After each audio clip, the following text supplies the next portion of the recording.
Can self-raising flour be used instead of bread flour for making bread? Hey there, bread enthusiasts! Welcome to today's video where we'll be discussing an important question. Can self-raising flour be used instead of bread flour for making bread? If you've ever found yourself in a situation where you ran out of bread flour but had self-raising flour on hand, you might be wondering if you can make it work. Well, stick around as we dive into this topic and explore the possibilities. Understanding self-raising flour and bread flour. To understand whether self-raising flour can be used as a substitute for bread flour, let's take a closer look at each of them individually. What is self-raising flour? Self-raising flour is a type of flour that already contains a raising agent, typically baking powder, mixed into it. This means that when you use self-raising flour in a recipe, you don't need to add additional leavening agents like yeast or baking powder. The raising agent in self-raising flour helps the baked goods to rise and become light and fluffy. What is bread flour? On the other hand, bread flour is a high-protein flour that is specifically designed for making bread. It contains more gluten-forming proteins, usually derived from hard wheat varieties, which give bread its structure and chewiness. The higher protein content in bread flour allows it to develop a strong gluten network, resulting in a well-risen and airy bread. Can you substitute self-raising flour for bread flour? Now that we understand the characteristics of both self-raising flour and bread flour, let's address the question at hand. Can self-raising flour be used instead of bread flour for making bread? The short answer is yes.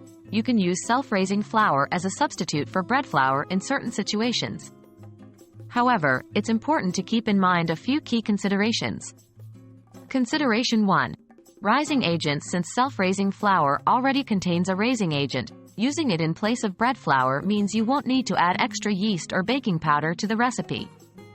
This can be convenient if you're looking for a quick and easy bread recipe. However, it's essential to note that the amount of raising agent in self-raising flour is typically calibrated for recipes that require less rising than traditional bread recipes. So, you might end up with a bread that rises more than desired or has a slightly different texture. Consideration 2. Gluten content. As mentioned earlier, bread flour has a higher protein content than self-raising flour. This higher protein content translates to a stronger gluten network, which contributes to the structure and texture of bread. When using self-raising flour instead of bread flour, you may notice that the bread doesn't have the same level of chewiness or structure. It may turn out slightly more tender or cake-like in texture. Consideration 3. Recipe adjustments. To compensate for the differences between self-raising flour and bread flour, you may need to make some adjustments to your recipe. For instance, you could reduce the amount of self-raising flour slightly and add a small amount of vital wheat gluten to strengthen the gluten network.